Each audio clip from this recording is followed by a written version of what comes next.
इस्लामी इतिहास में राजवंशों के बारे में इस व्याख्यान में आपका स्वागत है।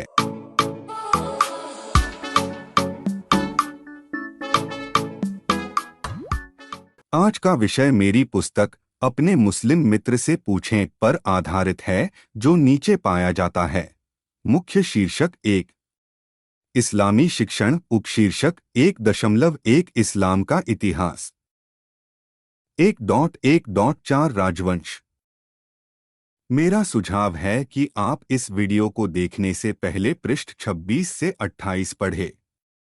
ये पृष्ठ संख्याएं मेरी पुस्तक के अंग्रेजी संस्करण को संदर्भित करती हैं। यदि आपके पास एक और अनुवाद है तो पृष्ठ संख्या सबसे अलग होने की संभावना है।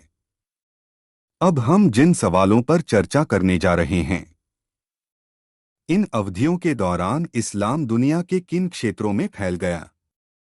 यह स्पष्ट है कि मुसलमान नई भूमि में फैल गए। क्या यह अग्रिम शांतिपूर्ण या आतंकवादी था? इन अवधियों के दौरान मसीहियों ने तथाकथित धर्मयुद्ध में क्यों भाग लिया? धर्मयुद्ध ने ईसाइयों और मुसलमानों के बीच भविष्य के संबंधों को कैसे प्रभावित किया? कृपया ध्यान दें कि इस व्याख्यान में मैं सिर्फ इस ऐतिहासिक अवधि की एक बुनियादी समझ देता हूं, 661 से लगभग 1258 ईस्वी तक।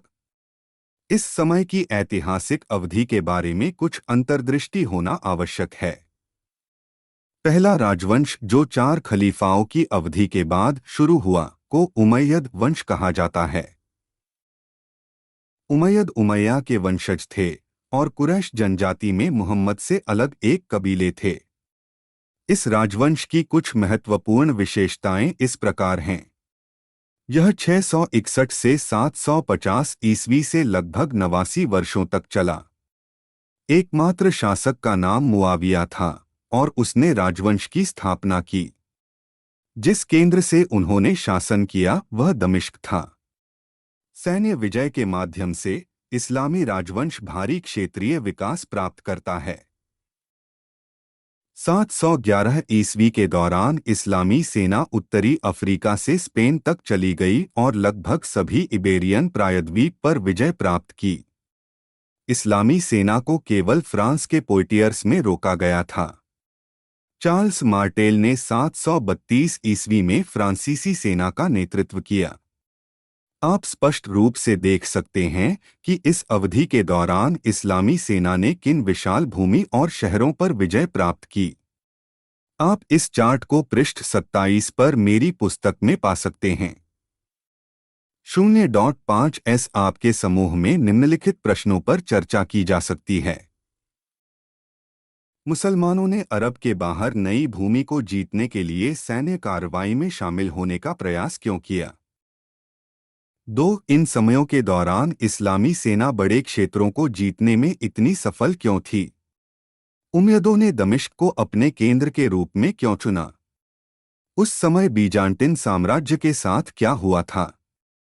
अब्बासिद राजवंश दूसरी महत्वपूर्ण अवधि थी, जो लगभग 750 से 1258 तक 508 वर्षों तक चली। AD.8 उमय्यद राजवंश की जगह ले ली और बगदाद में इसका केंद्र था।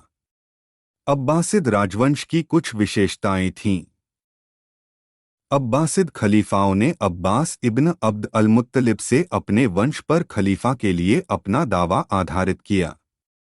वह इस्लामी पैगंबर मुहम्मद के सबसे कम उम्र के चाचाओं में से एक थे।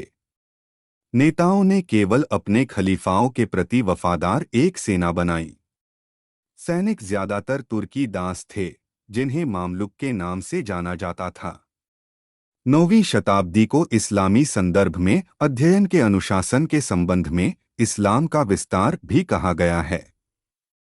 2 महत्वपूर्ण उपलब्धियां शरीयत, इस्लामी कानून के क्षेत्र में मुस्लिम विद्वानों अल-शफी और फ़लसफ़ा, इस्लामी दर्शन के क्षेत्र में अल-किंदी की थीं। 850 ईस्वी के दौरान अब्बासिद खलीफा अल-मुतवक्किल ने यह स्पष्ट करने के लिए नए कानून पारित किए कि यहूदियों और ईसाइयों को इस्लामी दुनिया के भीतर दूसरे दर्जे के नागरिकों के रूप में देखा जाना था। 1258 ई में मंगोल सेना ने बगदाद पर धावा बोलकर लगभग 8 लाख लोगों को मौत के घाट उतार दिया। इसके परिणामस्वरूप अब्बासिद वंश का विनाश हुआ। फातिमिद वंश का भी उल्लेख किया जाना चाहिए क्योंकि इसने इस अवधि के दौरान महत्वपूर्ण भूमिका निभाई। यह 909 से 1171 ईस्वी तक उत्तरी अफ्रीका और मध्य पूर्व पर हावी था। नाम फातिमा में उत्पन्न हुआ, जो मुहम्मद की बेटी थी। फातिमिद नेताओं ने इस्लामी दुनिया के नेताओं के रूप में अब्बासिद खलीफाओं को बदलने की असफल कोशिश की। अब्बासिद खलीफा इस्लाम की सुन्नी शाखा के थे, जबकि फातिमिद खलीफा एक प्रतिद्वंद्वी धार्मिक आंदोलन के थे, इस्लाम की शिया शाखा का इस्माइली संप्रदाय। इस प्रकार फातिमिद खलीफाओं ने शिया इस्लाम को बढ़ावा देने की कोशिश की और काहिरा को एक सांस्कृतिक और बौद्धिक केंद्र के रूप में स्थापित करने का प्रयास किया। चर्चा के प्रश्न हैं: एक नया इस्लामी केंद्र अब दमिश्क नहीं बल्कि बगदाद क्यों था? हम अब्बासिद और फातिमिद राजवंशों के बीच संघर्ष के बारे में क्या जानते हैं? शिया मुसलमानों के खिलाफ सुन्नी।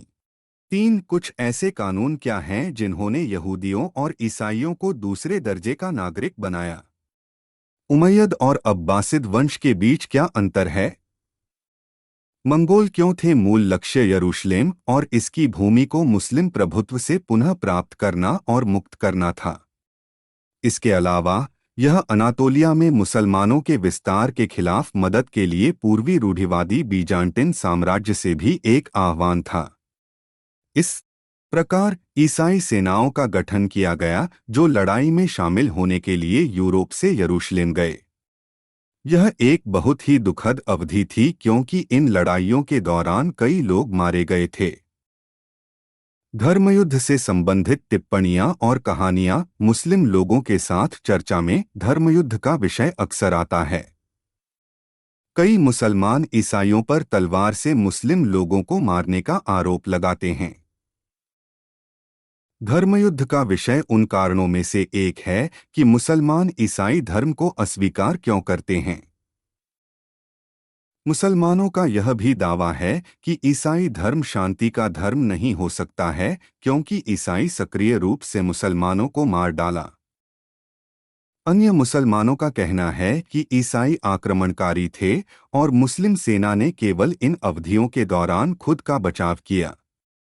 मसीही इस तरह के तर्कों का जवाब कैसे दे सकते हैं? निम्नलिखित कहा जा सकता है: धर्मयुद्ध वास्तव में ईसाईजगत के इतिहास में एक दुखद अध्याय था। मसीहियों को इस गलती को स्वीकार करना चाहिए। संत पापा और मसीही नेताओं ने बाइबल की गलत व्याख्या की। परमेश्वर नहीं चाहता कि हम अन्य लोगों को मार डालें। दूसरी ओर अगर मुसलमान दावा करते हैं कि उन्होंने केवल अपनी और अपने क्षेत्र की रक्षा की, तो ऐसा क्यों है कि वे एक नई भूमि पर गए, नए क्षेत्रों पर विजय प्राप्त की और वहां लोगों को मार डाला? अरब के मुसलमानों को स्पेन में क्या बचाव करना है? ऐतिहासिक रिपोर्टों से स्पष्ट है कि मुस्लिम सेनाओं ने अन्य धर्मों के लोगों को बहुत नुकसान पहुंचाया।